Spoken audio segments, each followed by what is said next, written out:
ভগবান? আমি কোনো ভগবান টগবান বিশ্বাস করি না। আরে বাবা, ভগবান বলে কিছু এক্সিস্টই করে না। অন্তত তুই নমস্কার করে বেরোতে পারতিস। আজকে এমনিও শনিবার। মা, আমি ভগবানে বিশ্বাস করি না, তুমি রাখো। হ্যাঁ মা, আমি এই পুজো দিয়ে বেরিয়েছি। হ্যাঁ হ্যাঁ হ্যাঁ, আর তুমি কিন্তু সাবধানে থেকো। আচ্ছা ঠিক আছে, আমি এখন রাখলাম তাহলে।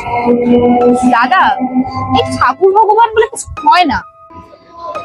মানে? আচ্ছা দেখুন, যদি ভগবান বলে সত্যি কিছু থাকতো তাহলে তো আমরা প্রুফ পেতাম। প্রুফ কি কোনো আছে? নেই কিন্তু।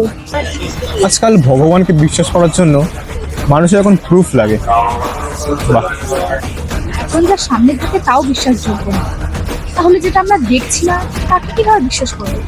আচ্ছা সেটা আমি আর আসি না। যদি ভগবান বলে সত্যি কিছু হতো তাহলে তো আমরা প্রুফ পেতাম। আরে কি একটা ছেলে পুজো টুজো দিয়ে এসেছে, কি ভগবান ভগবান করছিল, আমি তো সবাই বিশ্বাস করি না।